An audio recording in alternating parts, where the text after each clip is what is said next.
Bom dia, queridos. Muito bom receber vocês aqui na comunidade, no Pátio Shopping Higienópolis, no Teatro UOL. E a gente gostaria de não só receber vocês aqui, mas receber as pessoas que estão em casa também. Todos são muito bem-vindos, tanto presencialmente quanto online, né? E a gente também gostaria que vocês lembrassem de buscar a gente nas redes sociais, no Twitter, no Instagram. Twitter não, né? Mudou. Agora é XX, né? Então, buscar a gente nas redes sociais. Aqueles que gostam e querem contribuir, o Pix está aparecendo aí na tela para vocês e aparecendo aqui na comunidade também. É sempre muito importante contribuir e ajudar a comunidade. E hoje a gente tem um momento especial, como recentemente tivemos, vamos ter mais um momento de conhecermos uma nova carinha da comunidade. Então pode abrir a cortina aí, pessoal. Olha que coisa linda. Essa é a pequena Nili. A Nili é filha da Érica e do Mateus. Mateus é um grande amigo que trabalhamos juntos. Ele foi meu aluno, a gente trabalhou junto. Uma pessoa tremendamente especial e casou com a Érica, que é maravilhosa também. E tiveram a pequena Nili. O Mateus não está aqui, ele está terminando o doutorado dele lá no Canadá. Aí ele está no FaceTime aqui assistindo. E ele está lá no Canadá terminando o doutorado dele. É um menino, um homem brilhante. E essa é a pequena Nili que a gente tem o prazer de apresentar para vocês que estão aqui e para quem está em casa também. Na Bíblia é muito interessante, tem um mandamento. O 5º mandamento fala: honra teu pai e tua mãe para que se prolonguem os dias na terra que o Senhor teu Deus te dá. E as pessoas têm a concepção de que prolongar os dias na terra tem a ver com viver mais. Mas não. Na verdade, na Bíblia, o viver mais não está associado com ter mais anos de vida, mas sim com um detalhe que aparece no livro de Gênesis constantemente, que é a ideia de que o filho conta a história do pai. O livro de Gênesis é marcado pela expressão geração, ou gerações, toledot. E é muito interessante que diz assim: essas são as gerações de fulano, e aí começa a contar a história do filho dele. Porque na Bíblia, a mentalidade da Bíblia é: o filho conta a história do pai. E isso atinge o seu ápice quando a gente fala de Jesus. Porque quando as pessoas vão até Jesus e falam: mostra-nos o pai, o que Jesus diz? Quem vê a mim, vê o pai. E essa é a maior bênção de ter filhos. Eles carregam aquilo que a gente é, a nossa essência, não as nossas máscaras, né? Mas a nossa essência. E o meu desejo, a minha oração para você, Érica, e para o Mateus que está assistindo, é que a Nili carregue o melhor de vocês sempre, representando os valores que vocês têm, representando a fé que vocês têm, representando o Deus que nós servimos. Vamos orar? Eterno nosso Pai, nosso Rei, muito obrigado por essa bênção maravilhosa que é termos filhos e filhas. Muito obrigado por essa dádiva. Muito obrigado porque assim a gente participa de um pouquinho desse amor imensurável que tu tens por nós, teus filhos.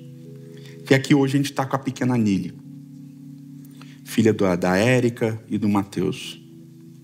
Que teu Espírito repouse sobre ela.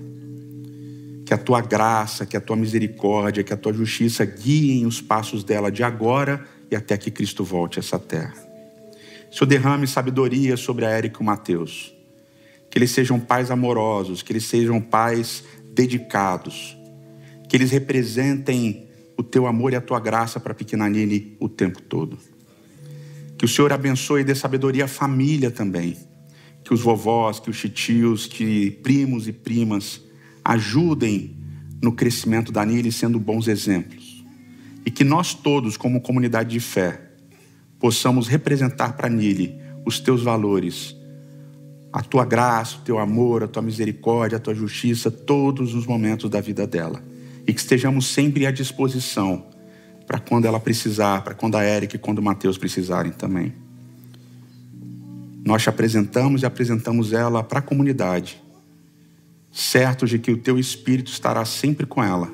E fazemos essa oração em nome de Cristo Jesus. Amém. Amém.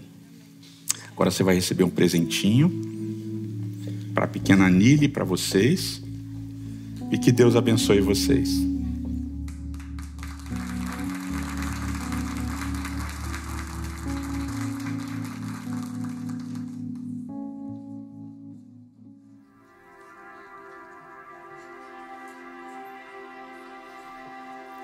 Um dia, Deus guiou o povo para sair de uma terra onde eles eram escravos, para que eles fossem para um outro lugar. Passaram pelo deserto e chegaram até uma terra. A próxima geração chegou a essa terra, mas essa terra ainda não era definitiva. Deus havia de mostrar ainda um lugar melhor, né?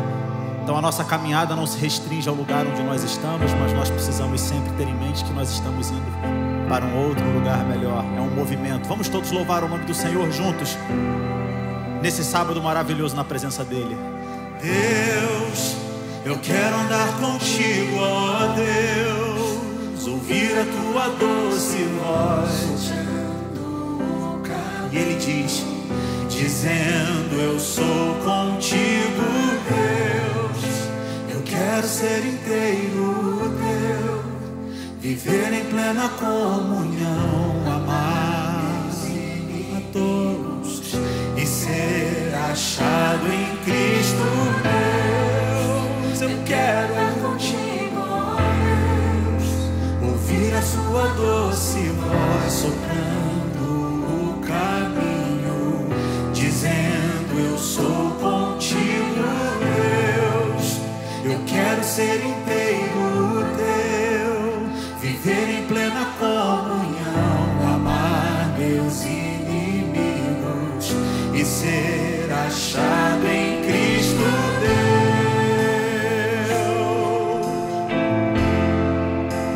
O mesmo Deus que nos trouxe até aqui continua nos guiando até nós chegarmos a um lugar melhor. Eu sei de um lugar melhor,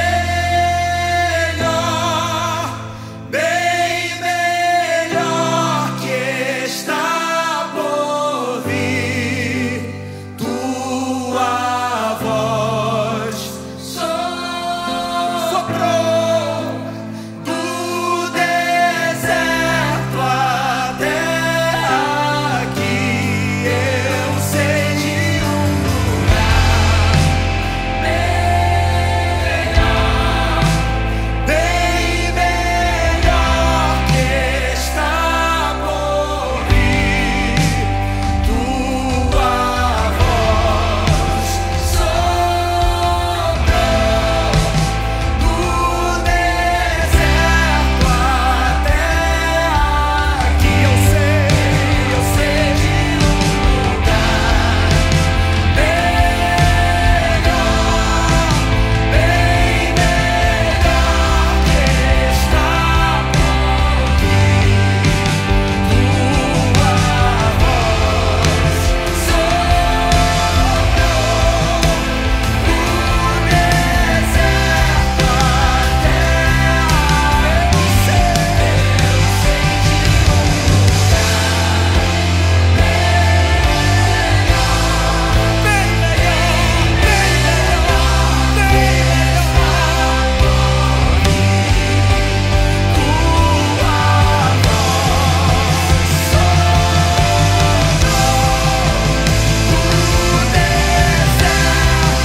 lugar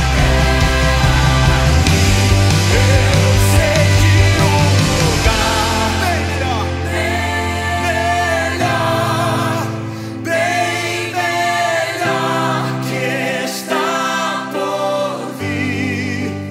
Tua voz soprou do deserto até aqui. E a voz de Deus continua soprando na minha e na sua vida, nos louvando sempre nos lugares onde Ele quer que nós estejamos, para que nós mostremos a todo mundo que o amor dele ultrapassou e ultrapassa toda e qualquer barreira, por amor a mim e a você. O mesmo Deus que nos trouxe até aqui é o que chama você a ir ao mundo e levar a mensagem dele, mostrando o amor dele a toda criatura, a partir daquilo que ele fez e faz na minha e na sua vida. Louvado seja o nome dele, louvado seja o nome daquele que nos resgata com amor ousado. Antes de eu falar, tu cantavas sobre mim. O Senhor é muito bom. Tu tens sido tão, tão bom pra mim. Antes Antes de eu respirar, sopraste tua vida em mim. É bom, tu tens sido tão, tão bom pra mim. Oh, impressionante, infinito e ousado amor de Deus. Oh, que deixa as 99 só pra me encontrar. Não posso comprá-lo, nem merecê-lo, mesmo assim entregou. Oh, impressionante, infinito e ousado amor de Deus.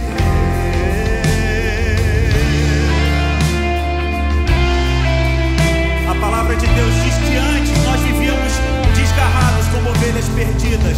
Éramos inimigos dele, mas em seu ousado amor ele alcançou a todos nós e nos trouxe de volta ao aprisco, de volta para casa. Inimigo eu fui, mas teu amor lutou por mim. Tu tens sido tão, tão bom pra mim. Não tinha valor, mas tu pagou por mim. Deus é bom, Deus é bom. Tu tens sido tão, tão bom pra mim.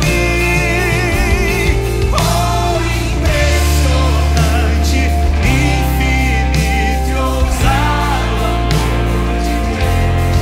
Oh, que deixa as 99 só pra me encontrar. Não posso comprá-lo, nem merecê-lo, mesmo assim entregou. Oh, impressionante, infinito e ousado amor de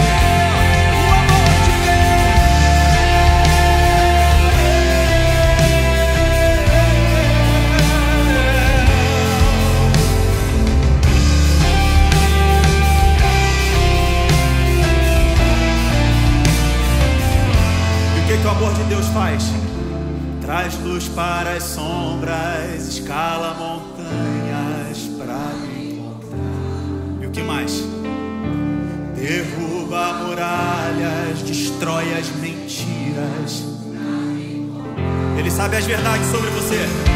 Traz luz para as sombras, escala montanhas para me encontrar. Derruba muralhas, destrói as mentiras pra me encontrar. Ele faz, traz luz para as sombras, escala montanhas pra me encontrar. Ele faz, derruba muralhas, destrói as mentiras pra me encontrar. Traz luz para as sombras, escala montanhas. Derruba muralhas, destrói as mentiras pra me encontrar. Impressionante, infinito e ousado amor de Deus. Oh, que deixa só pra me encontrar. Não posso comprá-lo, nem merecê-lo, mesmo assim se entregou. Oh, impressionante e ousado amor de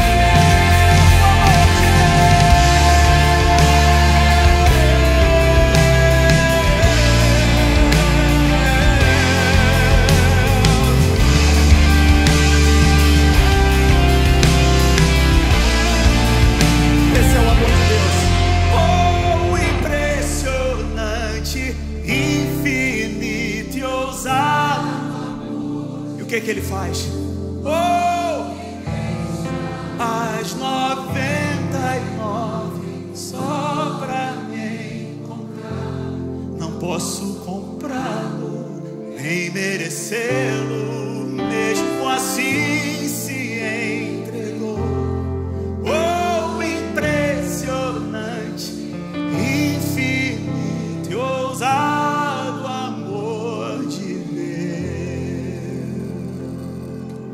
Esse é o amor de Deus.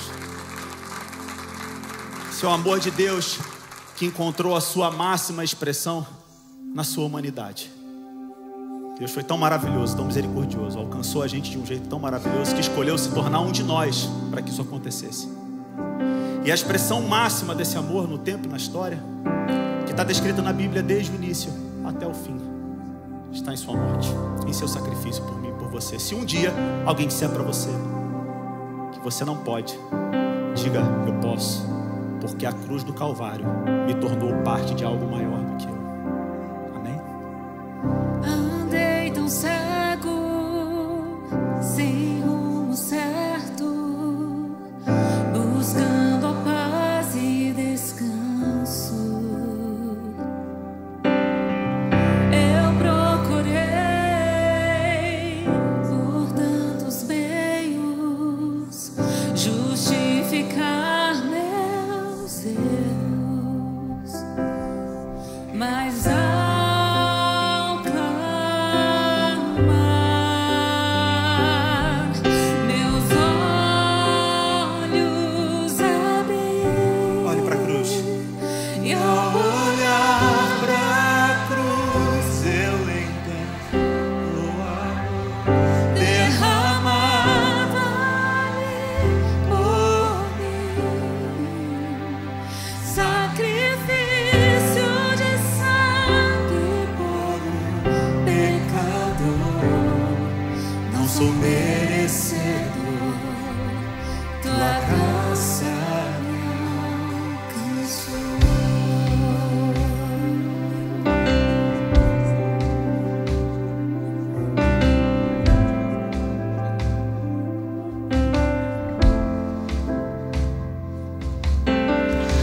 E ao ver tua glória naquele dia, me alegrarei em gratidão. Tocarei as marcas, marcas de vitória. Vencido é o pecado. Perante ti me prostrarei. E ao olhar pra cruz, eu entendo o amor derramado ali por mim, sacrifício de sangue por pecador. Não sou merecedor, tua graça me alcançou. Porque a graça de Deus é maravilhosa e alcançou a todos nós. Nós reconhecemos que não há dignidade naquilo que nós fazemos ou somos, mas a partir daquilo que Ele fez. Eu não sou digno, mas pela graça eu sou salvo. reconheço. Não sou digno, Não sou digno, pela graça eu fui salvo. eu reconheço. Reconheço, Não sou não sou digno, pela graça. pela graça Pela graça, reconheço. Não sou digno, não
Eu reconheço.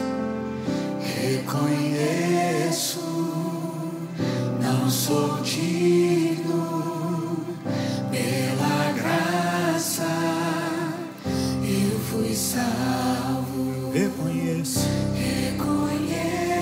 não sou digno, pela graça eu fui salvo.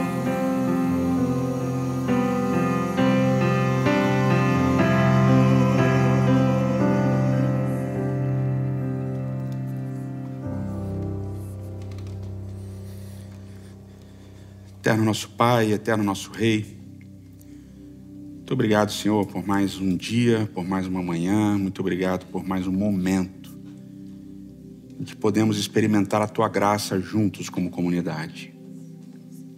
Muito obrigado por isso. Tua graça continue sendo derramada sobre nós, principalmente que a Tua graça continue alcançando o mundo através de nós. Te agradecemos e te pedimos isso em nome de Cristo Jesus. Amém. Amém.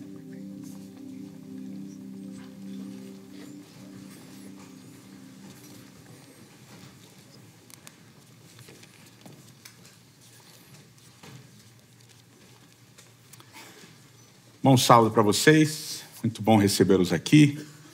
A gente está estamos numa série sobre visões de Deus. A gente está basicamente falando sobre algumas teofanias, sobre momentos em que personagens bíblicos tiveram essa revelação de Deus, uma revelação especial. E nas últimas semanas a gente falou, de Isaías e de Ezequiel, que tiveram revelações do trono de Deus, visões do trono de Deus. Antes disso a gente falou sobre Moisés e a sarça ardente e o alto do Monte Sinai. Mas eu acho que talvez a que tenha gerado mais repercussão, e as pessoas têm uma bela dificuldade de entender isso, é a visão de Abraão recebendo aquele ser divino para comer junto, para bater papo e tal. A gente tem uma dificuldade com a antropomorfização de Deus, Esse momento em que Deus ele se revela como um ser, humano, palpável, que a gente pode ver, pode encostar, que come, que dorme, que conversa. A gente fala muito sobre Jesus, mas no Antigo e no Novo Testamento, quando a gente coloca Jesus em termos antropomórficos, quando a gente coloca Deus em termos antropomórficos, a gente tem uma certa dificuldade. É pensando nisso que a próxima série vai falar exatamente disso. A gente vai falar desse Deus com forma de ser humano, para ir além de alguns paradigmas que a gente criou. E hoje a gente vai falar de um personagem que também teve visões meio, digamos, grandiosas, meio gigantes do trono de Deus, assim como Isaías e como Ezequiel, que é o profeta Daniel. Então, Isaías teve várias visões, teve a visão do chamado dele, depois teve várias outras visões. Ezequiel teve três principais visões, que no final, na última visão, nessa terceira visão, no capítulo 40 em diante, ele diz que são iguais, Foram três visões em momentos diferentes, mas ele mesmo diz que eram visões iguais.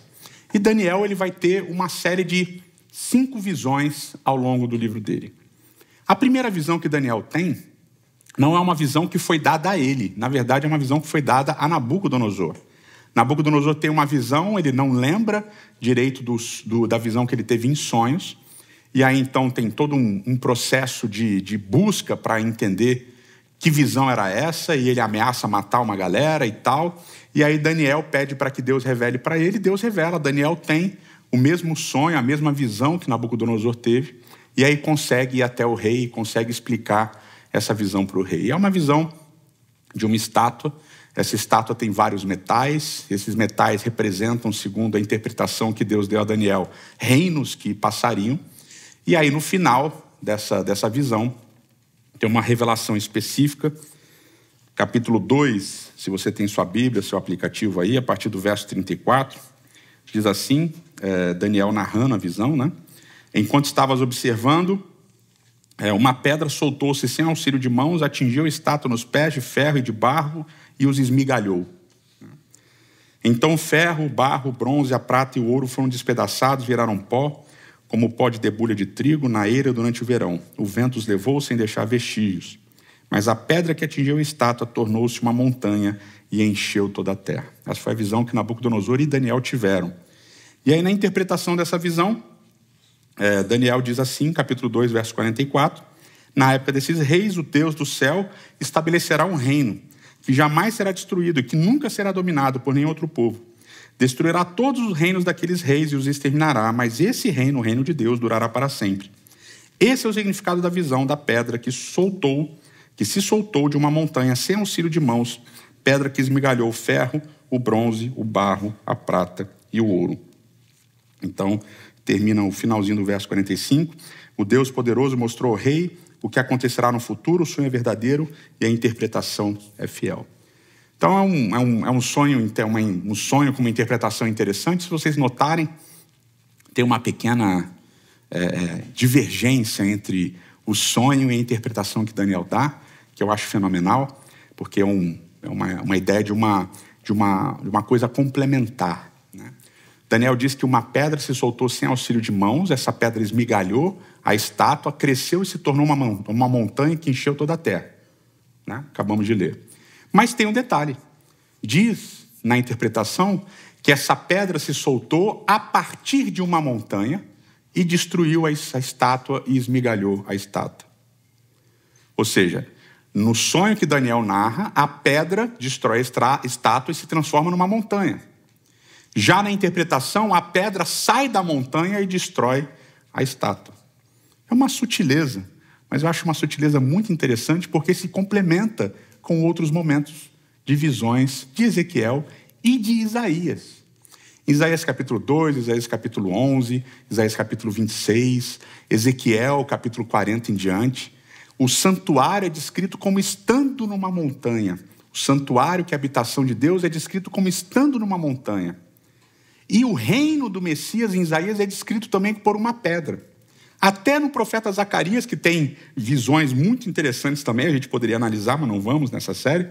Mas ele tem uma visão de que o reino de Deus é uma pedra com 7 olhos que vai trazer juízo. Então a ideia de pedra e montanha estão presentes, as ideias de pedra e montanha estão presentes nas outras visões dos outros profetas também, representando o reino de Deus que viria. Então é interessante que ao mesmo tempo que a pedra parte da montanha, a pedra destrói a estátua e se transforma numa montanha. Então o reino que vem da montanha se transforma numa montanha também. Ou seja, o reino da pedra sai da montanha, o santuário, o lugar da habitação de Deus, ele destrói a estátua e ele mesmo se transforma num santuário. O que é tremendamente interessante, a gente vai falar sobre isso no último episódio dessa série. Daniel tem uma segunda visão, agora sim uma visão que é dada apenas a ele, Daniel capítulo 7. Em Daniel capítulo 7, essa visão é bem estranha, bem descolada daquilo que acontece em Daniel capítulo 2. A ideia de metais, de uma sequência de metais representando reinos, era uma ideia comum na antiguidade, no Antigo Oriente Médio. Mas esses animais que aparecem no capítulo 7 já não são tão comuns. Você tem um leão alado, você tem um urso manco com costelas na boca, você tem um leopardo com asas, e você tem um animal terrível, espantoso, que tem dentes de ferro e unhas de ferro, de bronze, e esmaga tudo e destrói tudo. E aí no meio dos dias desses últimos reis, chifres surgem na cabeça desse último monstro, são 10 chifres, mais 3 chifres caem, surge um chifre que ele é pequeno, mas é um chifre que cresce e fica gigante. E aí quando ele está gigante, ele tem uma boca e olhos que falam blasfêmias, que proferem coisas contra Deus, contra o Altíssimo. E aí de repente, a visão muda, e aí aparece assim, capítulo 7 do verso 9 em diante. Enquanto eu olhava, tronos foram colocados e um ancião se assentou. Sua veste era branca como a neve, o cabelo era branco como a lã. Seu trono estava envolto em fogo e as rodas do trono estavam em chamas. Diante dele saiu um rio de fogo, milhares de milhares o serviam, milhões e milhões estavam diante dele. E o tribunal iniciou o julgamento, e os livros foram abertos. E aqui a gente percebe uma série de ligações, tanto com Isaías quanto com Ezequiel. Tem trono, e esse trono tem fogo, tem muito fogo, e tem rodas. Uma visão meio doida assim, né? Verso 11, continuei a observar por causa das palavras arrogantes que o chifre falava. Fiquei olhando até que o animal, o último, foi morto, o seu corpo destruído e atirado ao fogo. Dos outros animais foi retirada a autoridade, mas eles tiveram permissão para ainda reinar por um tempo. Verso 13, em minha visão à noite vi alguém semelhante a um filho do homem, vindo com as nuvens do céu. Ele se aproximou do ancião e foi conduzido à sua presença. Verso 14, ele recebeu autoridade, glória e o reino. Todos os povos, nações e homens de todas as línguas adoraram. O seu domínio é um domínio eterno, que não acabará, e o seu reino jamais será destruído. Então aqui aquela pedra agora é o reino do Filho do Homem, que recebe a autoridade de Deus que está sentado nesse trono, que tem fogo. Livros estão abertos, Deus sentado num trono de rodas e fogo, e ele dá autoridade para julgar e para executar juízo para o Filho do Homem. E esse Filho do Homem vem e executa juízo e estabelece o seu reino, que como o reino da pedra, da primeira visão, é um reino que jamais será destruído. É estabelecido para sempre. E aí vem a explicação da visão. Daniel não entende nada e um ser explica a visão para ele, uma marca da literatura apocalíptica. Na literatura apocalíptica, o profeta nunca entende a visão, sempre tem um ser extraterreno, extraterrestre, um anjo, que vem e explica a visão para ele. E aí no capítulo 7, verso 23, diz assim, ele me deu a seguinte explicação. O quarto animal é um quarto reino que aparecerá sobre a terra. Será diferente de todos os outros reinos, devorará a terra inteira, despedaçando e pisoteando. Os 10 chifres são 10 reis que vão sair desse reino. E depois deles ainda um outro rei se levantará, mas ele será diferente dos primeiros reis. Ele falará contra Deus, contra o Altíssimo, oprimirá os seus santos, tentará mudar os tempos e as leis. Os santos serão entregues nas mãos dele por um tempo, 2 tempos e metade de um tempo. Mas o tribunal o julgará e o seu poder lhe será tirado e será totalmente destruído para sempre. Então a soberania, o poder e a grandeza dos reinos que há debaixo de todo o céu serão entregues nas mãos dos santos, o povo do Altíssimo. O reino dele será um reino eterno, e todos os governantes o adorarão e lhe obedecerão. Então aqui novamente a gente tem na explicação da visão uma leve diferença para a visão narrada. Na visão narrada, o reino é entregue ao Filho do Homem, pelo próprio Deus, sentado no seu trono. Já na explicação da visão, não é entregue ao Filho do Homem, mas é entregue aos santos do Altíssimo. Portanto, o reino do Filho do Homem é o reino dos santos do Altíssimo. Onde reina o Filho do Homem, reinam também os santos do Altíssimo. É o mesmo reino, o reino dos dois. Do Filho do Homem, que recebe o poder para julgar e para reinar de Deus, e dos santos do Altíssimo. Então, nessas visões que Daniel está tendo, na primeira que ele compartilha com Nabucodonosor, e agora na segunda, tem a ideia de trono, tem a ideia de um reino eterno, e tem essa ideia de que haverá juízo. E agora a gente precisa entender que é interessante porque tem uma mudança significativa da visão de Isaías, da visão de Isaías capítulo 6, da visão de Ezequiel, as 3 que se repetem, e da visão de Daniel. Em Isaías, o juízo acontece com o próprio Isaías, apesar de nas outras visões de Isaías ele falar sobre os outros povos e sobre o povo de Deus também, mas a primeira visão da brasa que sai do trono, que encosta em Isaías, é um juízo para o próprio profeta Isaías, e ele é purificado. Em Ezequiel, o juízo é para o povo de Deus. O santuário vai ser reconstruído, o santuário vai ser purificado, Deus vai habitar no meio deles, então o povo precisa ser purificado. E aqui em Daniel, esse juízo a partir do trono de Deus não é só para o indivíduo, não é só para o povo de Deus, é também para todas as nações e todos os povos. Então a gente tem esse crescendo. Daniel tem uma terceira visão. Capítulo 8. Nessa visão, Daniel vê o santuário e Daniel vê uma guerra. Daniel vê uma guerra entre o chifre pequeno e o sacerdote, o sumo sacerdote, o príncipe dos exércitos. E esse príncipe dos exércitos guerreia contra esse chifre pequeno. E diz o texto, capítulo 8, verso 14 de Daniel, que o santuário seria purificado em 2.300 tardes e manhãs. E na explicação da visão, algumas repetições. O chifre, assim como no capítulo 7, vai ter poder sobre o povo de Deus, vai destruir e perseguir o povo de Deus, mas em determinado momento Deus vai trazer juízo. Mas aí tem um acréscimo no capítulo 8 na explicação. O anjo que explica a visão diz para Daniel: Daniel, esquece isso, porque isso é para tempos ainda muito distantes, é para frente, é para o futuro, não é para agora. De trono, agora santuário. Outra visão estranha, outra visão de juízo. Daniel não entende, Daniel vai estudar. Daniel está confuso. E essa é uma das marcas das visões de Daniel. Daniel recebe as visões, principalmente do capítulo 7 e do capítulo 8. E ele não entende as visões. E aí Daniel vai estudar outro profeta, Daniel vai estudar Jeremias. Daniel vai estudar aquilo que Jeremias escreveu. E Daniel chega à conclusão de que Jeremias estava certo e ele estava errado. E aí ele começa a orar. Porque o profeta Jeremias, no capítulo 29, disse: olha, quando vocês estiverem no exílio e 70 anos tiverem se cumprido, orem, porque Deus vai mudar a nossa sorte. E Daniel lê aquela profecia e fala: os 70 anos se cumpriram, eu vou começar a orar. E ele começa a orar. Ele começa a orar fervorosamente. É uma oração linda, a oração que está no capítulo 9 do livro de Daniel. Mas aí o anjo aparece para ele e diz assim: Daniel, você não entendeu nada das visões que você recebeu. Não tem nada a ver as profecias que você recebeu com Jeremias. Não tem nada a ver. São outras visões, são outras profecias. É diferente. Agora a gente está falando da vinda do Messias, a gente está falando do reino do Messias que vai vir. E esse Messias, antes de estabelecer o seu reino, ele vai ser cortado. Ele vai ser morto. Início do capítulo 10, continua dizendo para a gente que Daniel não entendeu.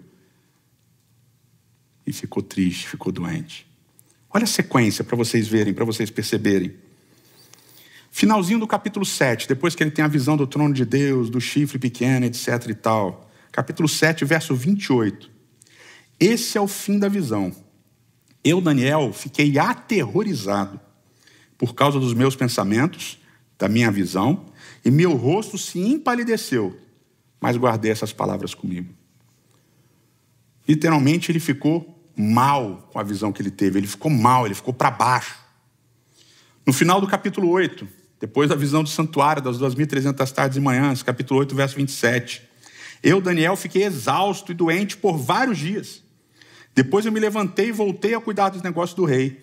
Eu fiquei assustado com a visão. Ela estava além da compreensão humana. Eu vi, mas eu não estou entendendo nada. Pelo contrário, eu estou aterrorizado com o que eu vi. E aí depois da visão das 70 semanas, passado um tempo, capítulo 10, verso 1 e 2, começa assim. No terceiro ano de Ciro, o rei da Pérsia, Daniel, chamado Beltesazar, recebeu uma revelação. A mensagem era verdadeira e falava de uma grande guerra. Na visão que ele teve, ele entendeu a mensagem. Verso 2. Naquela ocasião, eu, Daniel, passei 3 semanas chorando. Não comi nada saboroso, verso 3. Carne e vinho nem provei. E não usei nenhum perfume, nenhuma essência aromática, até se passarem as 3 semanas. O capítulo 9 de Daniel é uma visão que ele tem das 70 semanas sobre a vinda do Messias, sobre a morte do Messias, mas essa visão se complementa com a visão que aparece no capítulo 11 e no capítulo 12. No capítulo 11 e no capítulo 12, Daniel tem uma visão, no mesmo ano que ele teve a visão do capítulo 9, sobre guerras entre o reino do norte e o reino do sul. E se você acompanha qualquer pessoal aí, quando começa qualquer guerra em Israel, pessoal sensacionalista de profecias, etc e tal, toda vez que começa uma guerra em Israel, que envolve Israel, o pessoal vai falar de Daniel, capítulo 11 de Apocalipse. Reino do norte e reino do sul. Não, a profecia está se cumprindo, a profecia está se cumprindo. O problema é que Israel está brigando já faz muitos anos, né? Então a profecia está se cumprindo o tempo todo. E é verdade, ela está se cumprindo o tempo todo. Mas não é uma guerra específica. São várias guerras entre o reino do norte e o reino do sul. E essa guerra termina com a vinda do reino do Messias. E olha o que diz. Coitado de Daniel. No final do capítulo 12, olha o que diz. Daniel, vai acontecer isso, no final de tudo Miguel vai se levantar, ele vai trazer o juízo, ele vai trazer o fim de tudo. Daniel está ouvindo tudo isso, verso 13. Quanto a você, Daniel, siga o seu caminho até o fim. Você descansará, e então, no final dos dias, você se levantará para receber a herança que te cabe. Daniel, você está tendo todas essas visões, você não está entendendo nada, você não sabe nada do que está acontecendo, você está tentando entender o que vai acontecer, mas não está entendendo. Fica tranquilo. Não é para você. É para dias ainda muito distantes. Você continua teu caminho, você vai morrer. É uma alegria ouvir isso, né? De Deus e tal, você vai morrer. Mas no final dos dias você vai se levantar. E essa é a parte bonita. Você vai morrer, mas você vai ressuscitar. E agora a última visão, a quinta visão, é a que aparece justamente no capítulo 10. Essa é a última visão que Daniel tem do ponto de vista cronológico. Ok? Capítulo 7, capítulo 8, ele ainda estava no reino da Babilônia. Capítulo 9 e o 11 e o 12, ele está no reino da Medo-Pérsia. E agora aqui o capítulo 10, ele está no 3º ano de Ciro, o rei da Pérsia. E aí ele tem uma visão, que começa no verso 4, dizendo assim, ó, no 24º dia do 1º mês, estava eu em pé junto às margens de um grande rio, o rio Tigre. Olhei para cima e diante de mim estava um homem vestido de linho, com um cinto de ouro puríssimo na cintura. Seu corpo era como berilo, seu rosto como relâmpago, e os olhos como tochas acesas. Os braços e as pernas como o reflexo do bronze polido, e a sua voz era como o som de uma multidão. E essa visão se junta com várias outras visões de Isaías, de Ezequiel, do próprio Daniel, visões de Josué, visões de Moisés, para descrever esse ser que ele está vendo. Tem muitas referências a outras visões do Antigo Testamento. Verso 7, somente eu, Daniel, tive a visão, os que me acompanhavam nada viram, mas foram tomados de pavor e fugiram e se esconderam. E aqui se conecta com uma outra visão que vocês vão aprender nessa série ainda. Assim eu fiquei sozinho, olhando para aquela grande visão, e fiquei sem forças, muito pálido, e desfaleci.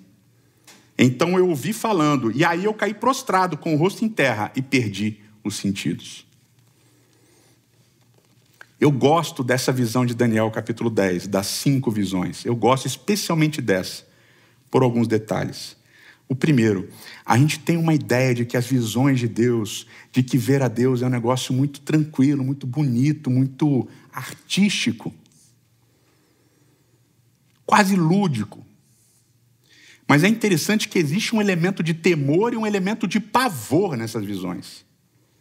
Isaías tem essa reação de pavor. Meu Deus, eu vou morrer. E aí Deus fala, não temas. E aqui com Daniel é a mesma coisa. Ele vê, ele fica mal. Aí quando ele escuta, ele cai com o rosto em terra e perde os sentidos. E aí é preciso que um outro ser venha, encoste em Daniel e diga, calma Daniel, não é para você ter medo. Levanta, você é muito amado. E esse ser vai repetir para Daniel 2 vezes, você é muito amado, porque a visão de Deus faz com que Daniel caia e perca os sentidos. Isso é uma parte que me toca especialmente, porque, por exemplo, Moisés falou, Senhor, me mostra a tua glória, eu quero te ver. E Daniel, quando vê Deus, perde todos os sentidos e cai com o rosto em terra. Olha o impacto de você ver, de você enxergar, de você ouvir a voz de Deus falando com você. Mexe com tudo.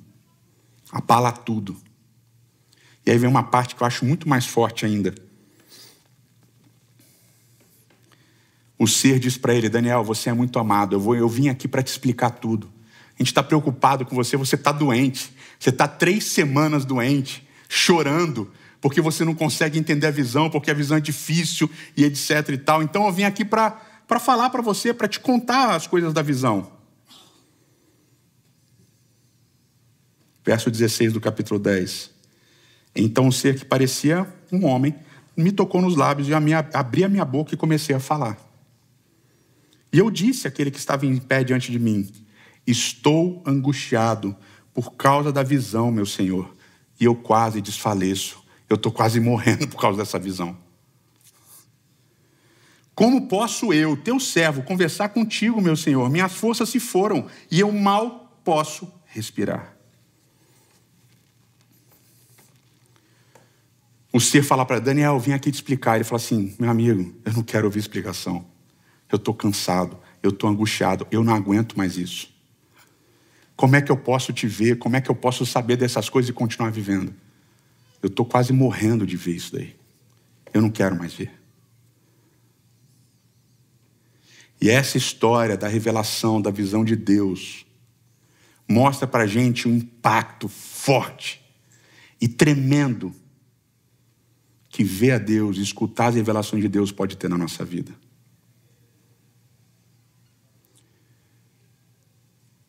É lindo, é emocionante, é maravilhoso ver a Deus.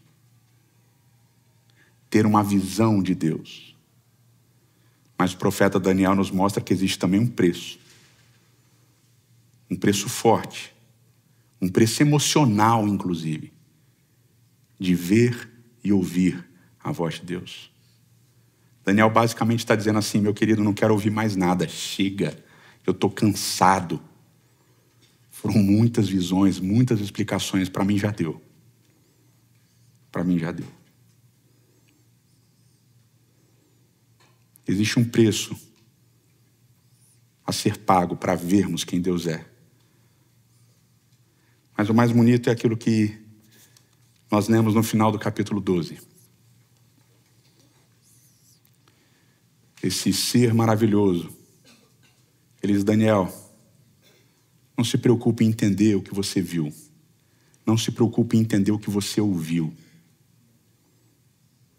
Isso ainda para dias muito distantes. Para você eu tenho apenas uma mensagem que eu quero que você guarde no seu coração. Você vai morrer. Mas você vai ressuscitar. Você vai morrer. Mas quando Miguel vier, você vai ser colocado literalmente de pé. É isso que diz o texto. No final dos dias você se levantará. E é o mesmo verbo que começa o capítulo 12. Que o capítulo 12 começa dizendo: no fim dos tempos Miguel se levantará.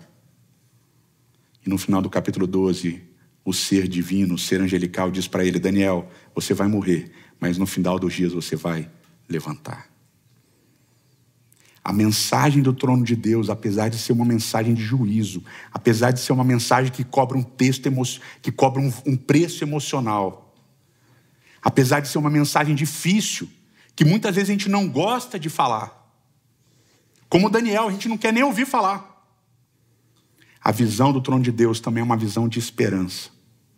Porque no dia que Deus se levantar do seu trono, Daniel 7, Daniel 8, Daniel 9, Daniel 12, diz que nós também vamos nos levantar.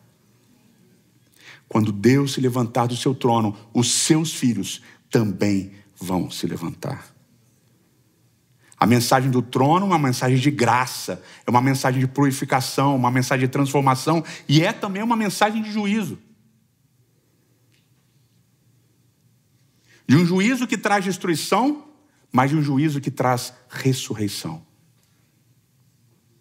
E essa é a nossa esperança. E Paulo vai dizer no Novo Testamento que a gente se consola nessa esperança, de que quando Cristo vier, aqueles que dormem no Senhor ressuscitarão.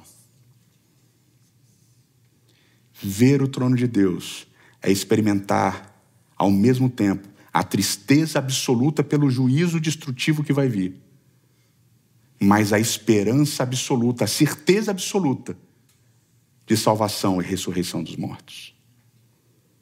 Porque quando o juízo vier, ao mesmo tempo que o mal será destruído, a semente do mal será eternamente destruída. Ao mesmo tempo, aqueles que dormem no Senhor ressuscitarão e viverão eternamente com Cristo Jesus. Eterno nosso Pai e nosso Rei, nem sempre a visão da Tua glória, a visão do Teu trono é algo que nos traz paz. Muitas vezes, como no caso de Daniel, é algo que traz muita tristeza. Porque fala de destruição, porque fala do fim das coisas, porque fala de morte, porque fala de juízo. Mas, Senhor, também chegar ao Teu trono, ter a visão da Tua glória, nos traz a esperança, nos traz a certeza de que haverá salvação e ressurreição. Por isso, Senhor, nos console com essa esperança. nos console com a esperança de que, na visão do teu trono, há a possibilidade eterna de salvação e há a possibilidade de revermos aqueles que amamos e vivermos juntos por toda a eternidade. Que o teu juízo seja para nós alegria e esperança, e que, quando houver tristeza, que nos consolemos de que essa esperança é viva e eficaz e transforma a nossa alma. É o que nós te imploramos em nome de Cristo. Amém.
será eterno novamente.